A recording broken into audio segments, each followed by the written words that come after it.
Recently, one of my in-charges from back in Ghana, an in-charge that I greatly admired, an in-charge that I greatly respected, who is still in Ghana, reached out to me. And this person has never reached out to me in all the 5 years that I've been here. And this person says, "How are you, my girl? It's been a long time, blah, blah, blah." And I felt so honored. And this in-charge was telling me that, "Oh, Nanelle, I'm done with my Ireland exams and paperwork, blah, blah, blah. I'm looking to relocate to Ireland. However, I'm struggling to get an employer. Can you help me?" And I'm like, "Oh, sure." And in my mind, I was thinking of Nurse Kuchula. She's doing wonders in Ireland. And I reached out to Nurse Kuchula, and Nurse Kuchula was like, "I've even put on hold my own recruitment process because now red list crisis has hit Ireland." Just last December, Nurse Kuchula was, sort of like bragging that there's no red list issues with Ireland. And suddenly now, Ireland is also affected with this whole red list crisis. So now, if your country is on a red list, it's a huge struggle to get a job in Ireland, even if you've passed the exams and you've done the necessary paperwork. Today, I have here Nurse Momo, another YouTuber from Africa who's currently practicing in Ireland. So let us know what the situation really is in Ireland with this whole red list, and if there's a way that people can still get jobs in Ireland, because ever since the UK became a struggle for people who are from red list countries, a lot of people started moving to Ireland, and then they were, being successful. However, now suddenly there's this huge bad news. What do we do?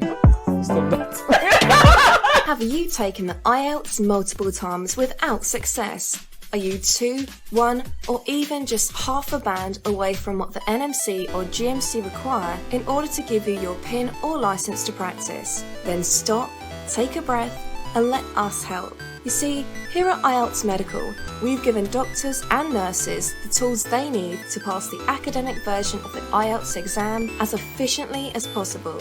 Whether you've reached above 7.0 in 3 sub-tests, but can't seem to crack IELTS writing, whether it's IELTS reading that's the thorn in your side, it's okay. We're here for you. Nurse Momo, over to you. Thank you, Nanelle, for the opportunity. Really appreciate it. Hi, guys. Yes, so Ireland was indeed hit with the red list, I think some few months ago. I think it's been almost like 5 months when we had this bad news, and it was a very difficult one for most of the overseas nurses looking forward to join us in Ireland. So yes, as per WHO, there is a hold on active recruitment. So now you are not going to see most of the agencies recruiting from these red listed countries. However, if you are from these red listed countries, you can equally apply directly to hospitals. That is the new trend. We have something also called the self-sponsorship, But however, with the self-sponsorship, you still need the help of an employer. Previously, we had something called the exams visa, where those coming to Ireland to complete their examination, which is the RCSI, a bit similar to the CBT and the OSCE. With that, they had to apply for exam visa to come to Ireland. Now there's been a bit of change, and then with this red list, it leaves both those coming for RCSI and adaptation to still look for an employer, because you will need your contract to apply for your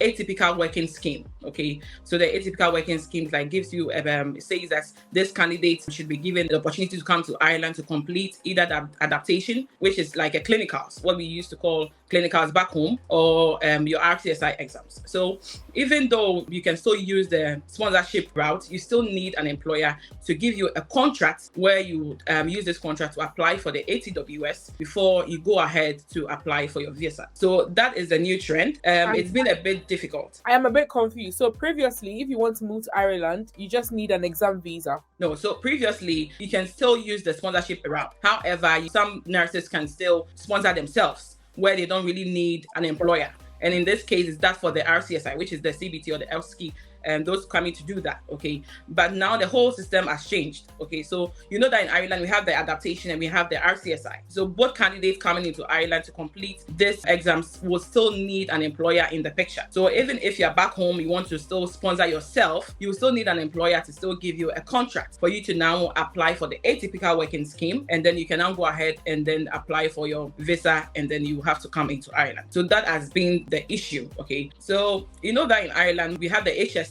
which is called the NHS in the UK, and then we have the nursing home, and then there's some private hospitals. So it's much easier for, let's say, the RPNs or the RGNs to apply to the nursing homes or private institutions. When it comes to the midwives, most of them get their recruitment from the HSC, which is the government hospitals, and then most of these HSC hospitals are connected to the agencies. So the agencies that recruit for them. So it kind of affects more of the HSC hospitals than the private hospitals or the nursing homes. I'll say that this red list is a bit difficult for every profession. Okay, I'm saying in the aspects of the nursing fraternity. However, it looks like it kind of favors the psychiatric nurses and the general nurses. Midwife is a bit tough because if you're a general nurse, you can just apply to a nursing home or to a private hospital, which is still difficult because I know that most of the employment actually comes from the HSC. So it's a bit of competition now.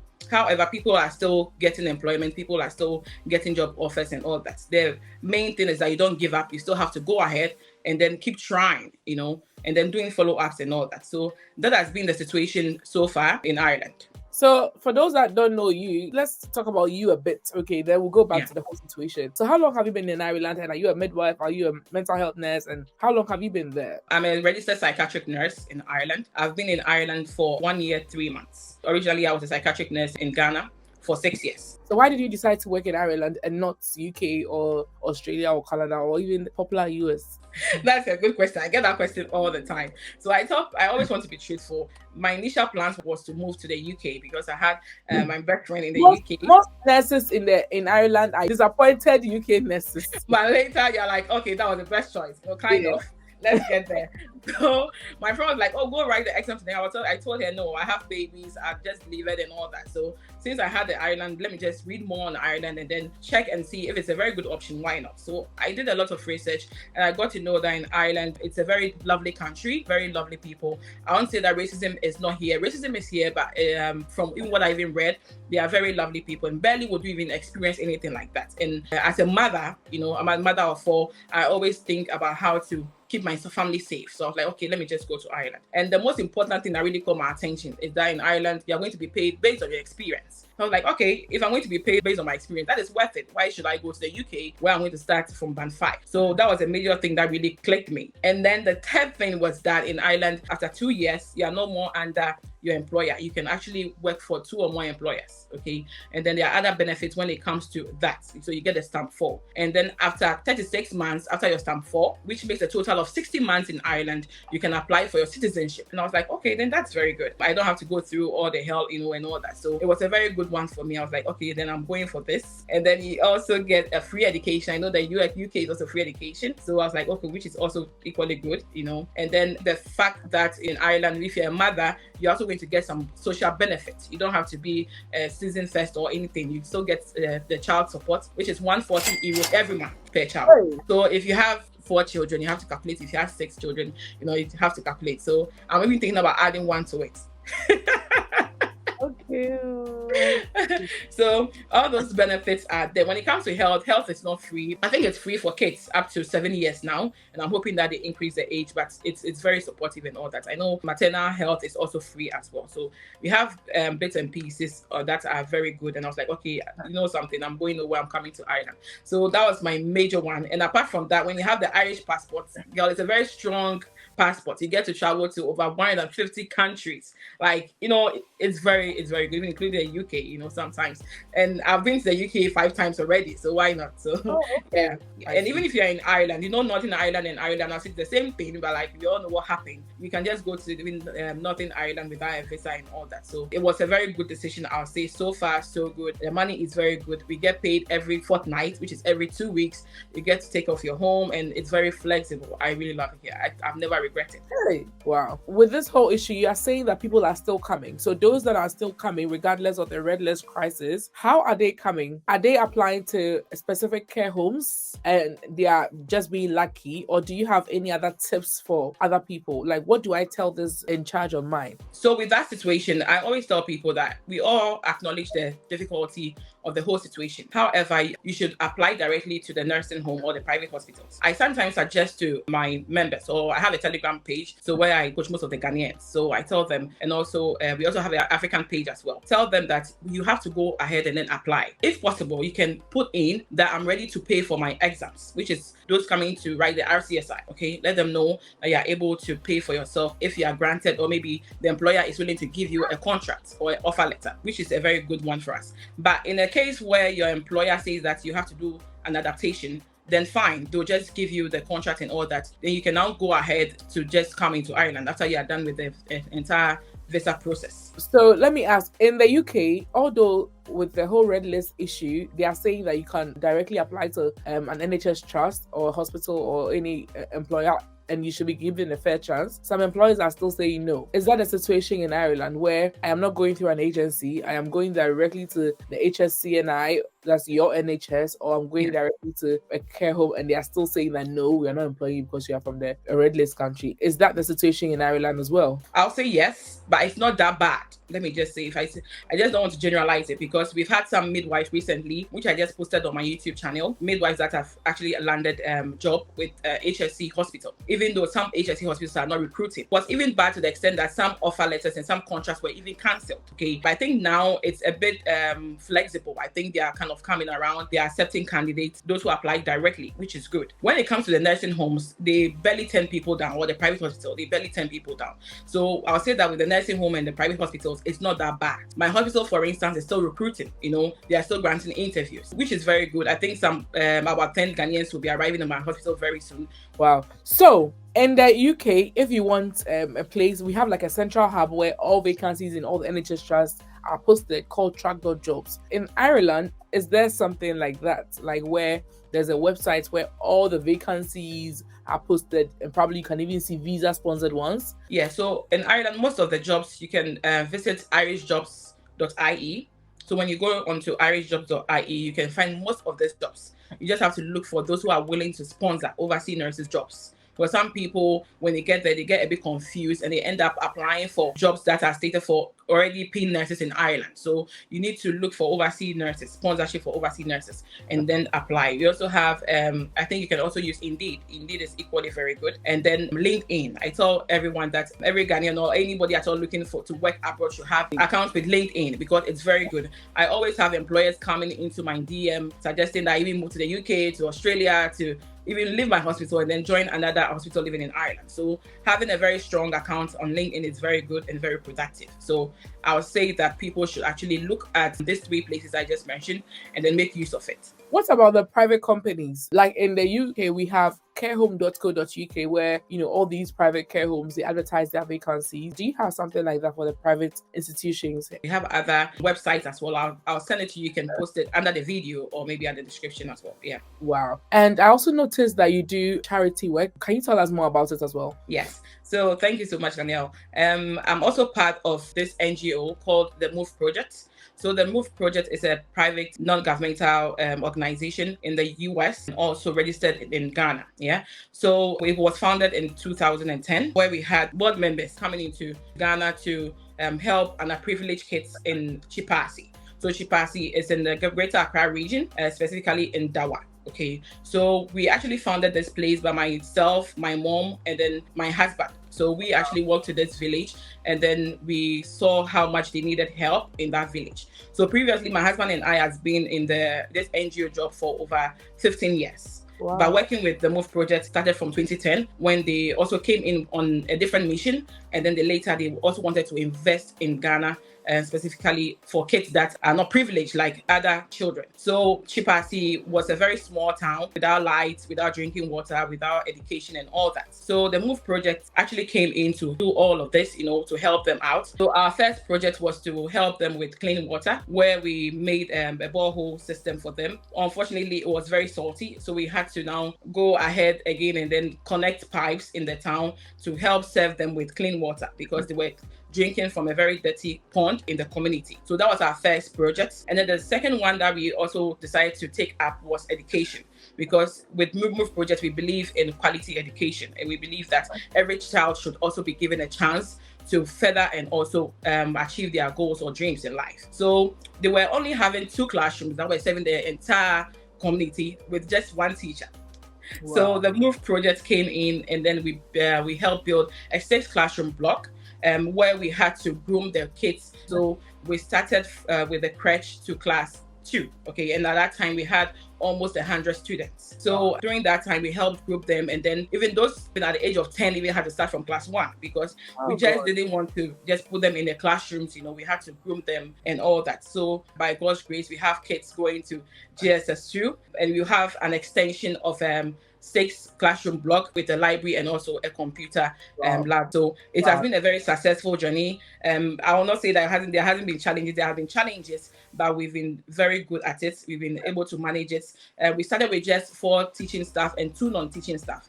Now, by the grace of God, we have 13 full-time teachers with the TMP as well, and then we do well to support our teachers in so many ways. We make sure that we pay them very well, because for them to have a sound mind as to really teach our kids, we have to make sure that we support them very well. We also not just giving them education, but we believe that for a child to come and sit in the classroom to be able to learn effectively, they need to make sure that their bellies are full. So TMP actually gives free breakfast to the creche department and also to the kindergarten department, and then free lunch for the entire school, including our teachers. So apart from that, we also try as much as possible to make sure that our kids are looking very decent and also very appropriate in terms of their attire.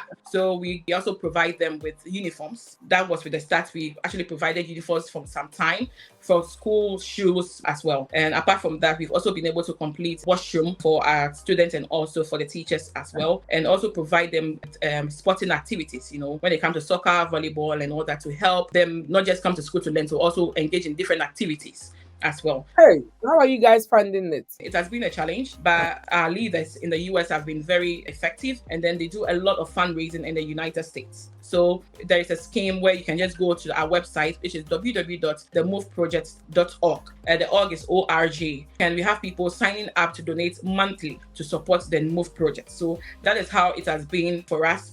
Basically, almost like 99% of our income has been from the US. When I was in Ghana, I had some people coming in to support us once a while with foodstuffs and also fuel cash as well. That is very difficult. You are also from Ghana, you know how it is to run an NGO. People think that so far as you're involved in an NGO, you should be rich and then, you should have a lot of things coming your way, but it's never like that. And since I've been in Ireland, I've been able to talk to a few people. I have AJ Charity Foundation. She's also very good. She's been able to donate to us some library books and also some toys and all that the kids can use to learn, which has been very beneficial. Recently, I had a donation of 50 euros from a senior colleague also at work, Ms. Bumi. Here, I'd say thank you so much for donating. So we have lovely people like that, always willing to help. So I'm looking at doing more from Ireland, as our leaders are also doing more in Iowa in the United States as well. The way you talk about it, I can see how passionate you are. And I can imagine how depressing or how bad the situation was. One of my cousins was posted to a place like that in Ghana to do his national service. He was supposed to do junior high school. Meanwhile, the kids there, nobody could even spell their own names. Yeah. And these were kids that they were preparing to go and do BC. How was he starting? And the sad part is, when it's market day in the village, nobody comes to class. They're all going to help.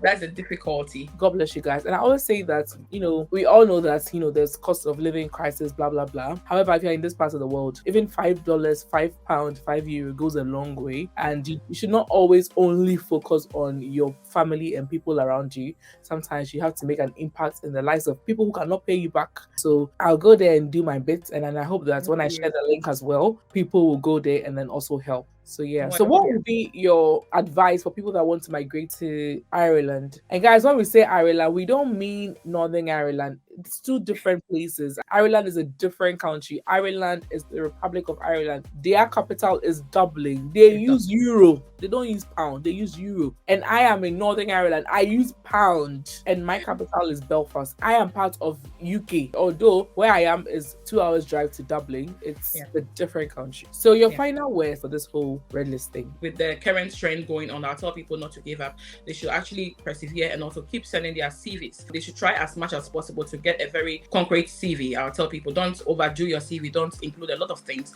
Just go straight to the points. Make sure that you get important elements in there.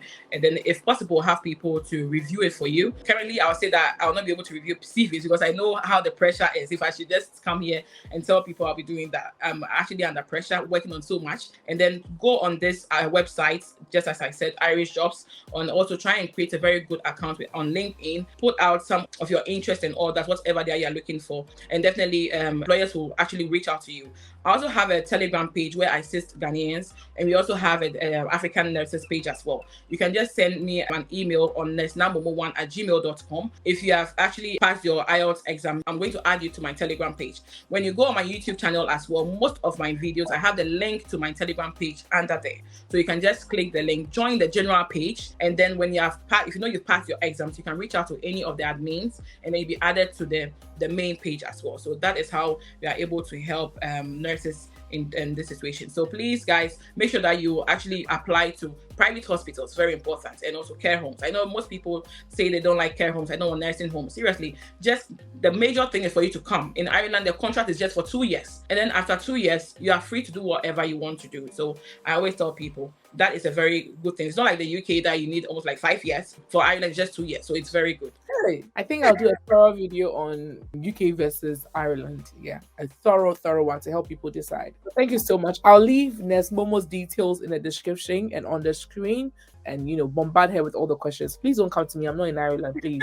Thank you so much. Okay, thank you. Can I say this? Can I say this, please? Yes, go ahead. Guys, help me say a very big thank you to Naniel, because before I started my YouTube channel, she was the first person I actually contacted on Instagram. I know that inbox is very choked because I now experience it, but she was willing to talk to me. She gave me some clues, some gadgets to buy, phone to use, speakers. I was going to take a screenshot of that, and you were very helpful. You actually encouraged me, and I knew how difficult this is, because anytime I sit behind the camera, I was like, is that what Naniel has been doing all the time? So Naniel, really appreciate it a lot. Thank you. I honestly don't remember. See, those that are DMing me now, let's say in the past 7 or 8 months, they'll think I'm a very bad person because I have not been. But those that were there from day one, when I had maybe 1,000, 2,000, that one was manageable. Yeah. But now I'm able to. See, I'm not that bad though, I'm not bad. Oh, you're not bad. You're not bad. You're not bad. Okay, thank you so much for your time. And I've really learned a lot. Bye.